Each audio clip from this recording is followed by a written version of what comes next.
will be the map. We're going to have Complexity Gaming's Ganzi, formerly of Slayers, now playing up against Liquid Ret. Terran versus Zerg, man. I'm excited. Me too, man. And before we get too far into it, why don't you go ahead and introduce yourself and tell everyone what this show match is about, how it came to be, and kind of a background kind of thing. Absolutely. So, my name is PrOmise, nor PrOmise Musa. I used to be a former StarCraft 2 semi-professional PrOmise player. I have a little bit of history managing with VT Gaming, a little bit of help as well on All For One Gaming, which is now known as It's Gosu Esports. And, you know, with real life coming into effect and taking up most of my time, I transitioned into StarCraft 2 commentating. Hopefully we'll pick that up as much and as best as I can. So we're going to have these show matches every Tuesday, guys. Hopefully every Tuesday. Will be between top-tier North American Grandmasters, possibly Korean players like this match, which Ganzi was very honored and very privileged to play in. And that pretty much sets it up. I'm excited to cast this game, hopefully cast more games in the future, and I hope that you guys will tune in. Cool. Just curious, what have you casted in the past? Any sort of, is this your beginning? You know what? There was a few, they weren't really serious casts, I would say. They were more, just kind of like talking in the game, going over replays. I've done a few things with Minigun. I've done a few things with one Kyle, Gosu Kyle. Cool. And yeah, pretty much. I mean, probably one or two show matches in the previous games that I've casted. That's pretty much about it. So this is probably going to be the first official cast that I do. Awesome. Well, yeah. I'm honored to be your first. Thank you. And go ahead, man. I mean, guys, we have Axeltoss casting with me. As a first cast, I was absolutely privileged and honored to go ahead and ask Axeltoss. This guy has absolutely superb game knowledge. And I don't want to overhype you, man, but you know your StarCraft. Appreciate it, man. Thank you. Appreciate it. Thanks for doing this. No problem. I'll do it anytime, hopefully. I mean, you said it might be a weekly thing, and it would be nice if I could do that. But again, my schedule is just so ridiculous these days that it's hard. It's actually hard to get an hour out of the day, you know? But hopefully that can happen. Anyway, though, let's go ahead and introduce the players in the bottom right-hand location. With the purple Terran player from Team Complexity, he is Ganzi. And in the top left-hand location, the red Zerg player, Ret, representing Team Liquid. Kudos to these guys. They were last second. They were kind of last second. I hate to say it, but unfortunately there was a miscommunication with Vines and Hyan, and we had to kind of scramble around and find two players to participate. And two really classy gentlemen here. So happy they decided to accept, and we're going to have a great best of 5 TVZ on our hands. Absolutely. So if you look in Ganzi, it looks like he actually did grab his gas in the main. Also going to add a tech lab to the reactor, or excuse me, a tech lab to the barracks. So and he is going to open up with the Reaper. I really like this decision by Ganzi. It's going to give him a little bit of scouting information to determine exactly what kind of following he wants to do with this.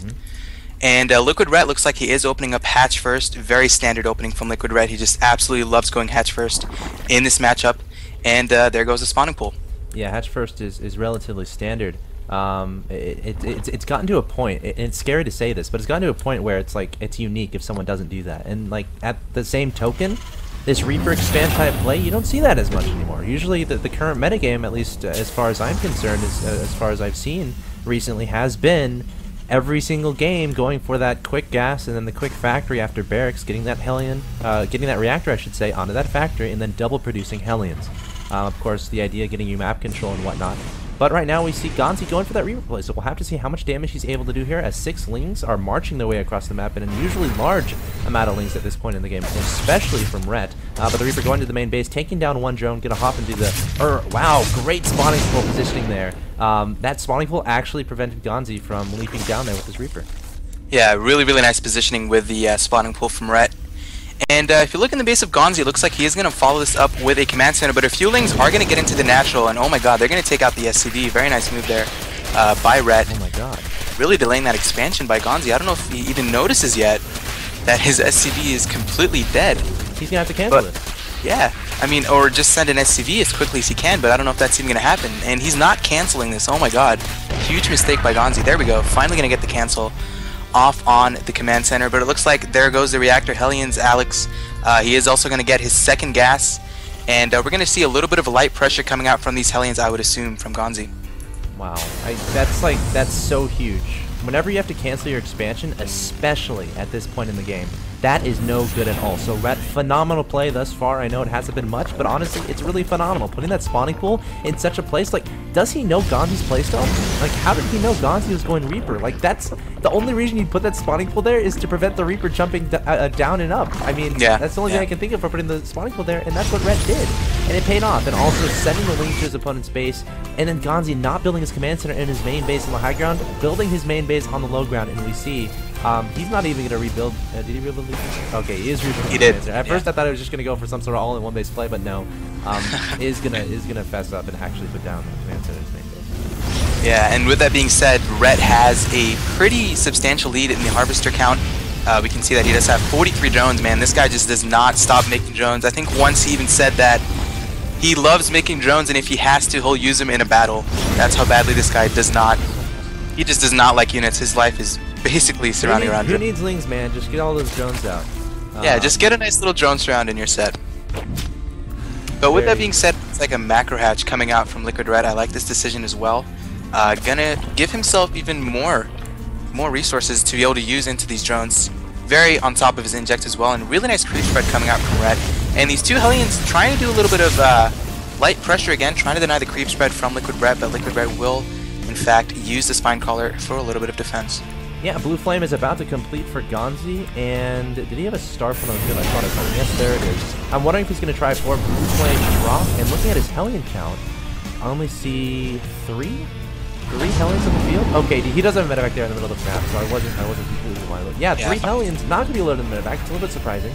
I would have rather dropped 3 Hellions than me, to be honest. They have Blue Flame, they're going to do more damage to that middle line. But Ganzi is both at the front. Oh, there's actually 5 Hellions. Dropping at the same time in the main base. Red, he's going to have to scramble to deal with this. How many Hellions do we have on the field? Not too many. It looks like about 10, 16 more in production, though. Ganzi dropping some rings on the high ground, moving the Hellions up there, too. One getting left behind. Left wondering what could have been, but now Ganzi in the main base. Yeah, man, this is beautiful play from Ganzi with the elevator play. Linke lifting up the Marines, putting them into the main, using a little bit of Hellions in the back of the Marines, and now Red, just as I say that, man, pulling at drones to help in the battle, but he has 18 links in production. He might get a little bit of economic damage done in is Ganzi, but overall, Red does clean that up. That scared me for a second, but Ret, like, you know what, Axel? Calm down. I got this. Don't worry about it. This game will last longer than 9 minutes. I promise. So yeah, pretty cool play there from Ganzi, but again, Ret showing he's able to get as many units out as he needs at the right time. So many Zerg players, they'll start making units too early, obviously not making drones, which means their economy is going to suffer. But Ret there, you know, it's like it was perfect. Like, he made just enough units to deal with it, and now he has a bunch of lings on the field actually. Let's see how much damage he can do with those. But Ganzi should have a wall up. No, he doesn't. So how much damage are these lings actually going to do? Yeah, Red moving across the map right now. Ganzi, you know, just desperately now trying to throw down a bunker. He does have a decent amount of Marines, but I don't know if that's going to be enough. Red getting a nice surround, but oh my god, I just completely forgot these are Blue Flame Hellions. They pretty much roll over these lings like nothing. Yeah. And yeah, Ganzi kind of setting himself up back in this game. Now the Harvester count, let's just take a quick look, 69, so Red still has an advantage. Wow. But overall, Ganzi doing the right thing, trying to put on a little bit of harassment onto the economy of Red with that little Banshee play that we saw in the main, and Infestation coming down from Red. So is he going to go for that heavy Ling, Baneling Infester play? Hard to say. We'll see, though. Starting those upgrades to 2-2, so it does look like that's what he's leaning towards. Of course, that lends itself well into Ultralistic play as well, and that's like a pretty common strategy on this map. There's a lot of attack paths, a lot of places you can go to outmaneuver your opponent. If the Terran player gets on the high ground out here, you can maneuver your units in such a way to just swallow them all up by attacking from every direction.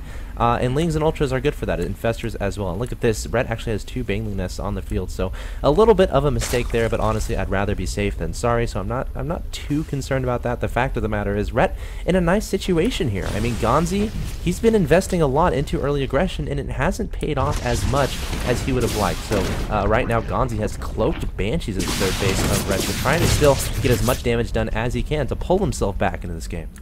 Yeah, and this is what he needs to do. He's doing a really nice job of giving himself a little bit of, I want to say, a little bit of map presence with the Banshee. But behind that, looks like Red will take a third expansion. Let's take a quick look at the production tab. We do see a Spire coming down as well for Red, getting started with his Pathogen Gland's almost going to get completed here for Red. Few Infestors coming out, 3 Infestors in total coming out for Liquid Red. And Ganzi behind this, he's going to add additional barracks. His stim is about 80% completed, also getting started on his upgrades with Armor 1 as well as his weapons. So both players keeping on par with their upgrades. Liquid Red continuing his creep spread. And I don't know, man, is Ganzi going to be a little bit aggressive again with this little horse that he's moving out of the middle of the map? He's dropping in the main base of Red right now. Spore Crawler almost takes out that medevac. He needs to get pulled to try to target that down, and that's what she does, but the medevac looks like it will get away for now. Marine's trying to do damage in the main base, but Red has so many lings here, and the medevac does end up getting extinguished at the natural expansion of Red. At the same time, Ganzi applying some pressure to these drops, trying to make his way up to the third base of Red, but look at all these lings from Red that are on the field. Some Banelings as well. Spire about to complete, so I'm wondering what his plan is to do with that. But the Lynx going forward, trying to surround this army from Ganzi before the rocks get taken down. And so many lings here from Red. One blue play Hellion, not going to be enough to clean this up. And everything is going to die except about 7 lucky Marines who get loaded up into that medevac. Yeah, nice play by Red, completely reading that build, or that timing from Ganzi. And now Red going to try to do a little bit counterattack of his own, moving in the map, cross into the natural of Ganzi. 74 lings, oh my god, on the field right now. Is he going to get the bunker? It looks like the bunker is going to go down, and this is just so bad for Ganzi.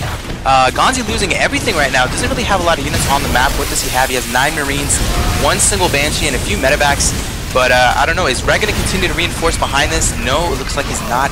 Let's go back into the drone production, and actually 18 lings on the field right now, on the way from Ret. And lings make the way into the main base. Ganzi in a lot of trouble. 57 supply all the way down for Ganzi, 135 for Liquid Red, and this is pretty much, I would have to say, game over unless Ganzi has some kind of miracle behind his back.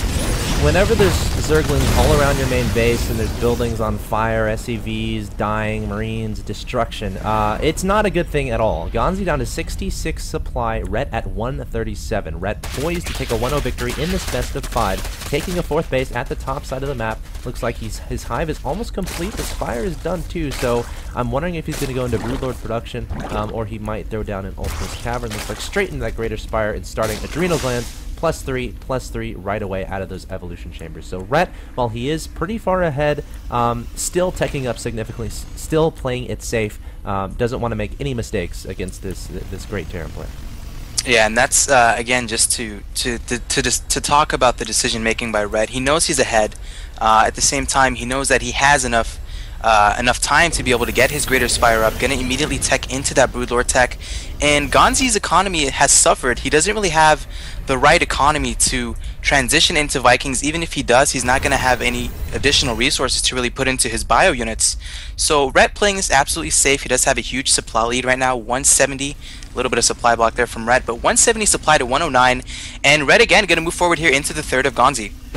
Yeah, I'm perfectly okay with this. Ganzi can't do anything about it, lifting off his overall command, sees the unit composition of his opponent, trying to split up his army back in his natural expansion. That's a hard position to engage as a Zerg player, so Ret gonna burrow some infestors here.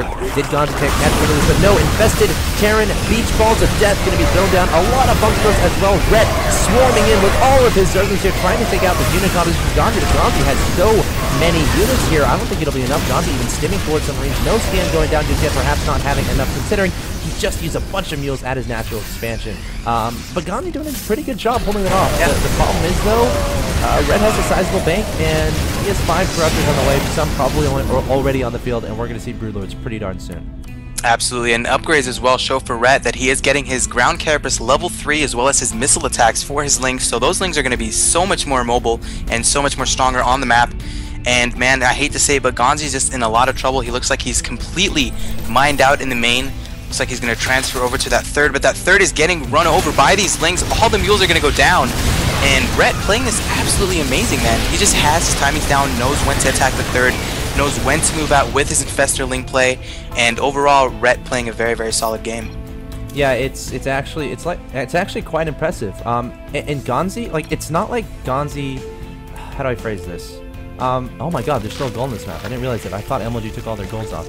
I hope that's not a mistake. But as I was saying, Ganzi, like, he's made a couple mistakes here. Like with the early, like he wasn't able to get damage done with that Reaper early on, or as much damage as he would have liked. The 6 lings from Ret, a great situation. As did the call drop. Well, hopefully that gets back in a second, but I'll keep commentating while that's happening. The lings attacking this gold base here. That I'm a little bit concerned shouldn't exist. I swear MLG maps didn't have gold. But the Broodlord's going to lay siege onto it, so this shouldn't be too huge of an issue for Ret to deal with. I hesitate to alt-tab the Skype because the game is going on, so hopefully my quickcaster can jump back into the call as fast as possible. But right up at 192 supply to the 94 of Ganzi, and Ganzi running as fast as he can away. 2 Vikings in production, needs those Vikings out to deal with his reload, stimming forward his Marines and Marauders, but there are infestors here which will stop the Marines and Marauders in their tracks. Ganzi splitting up his Marines, trying to back up as fast as he can. Medevac's going to go down, everything's pretty much going down for Ganzi, and Red's going to push forward for the win here.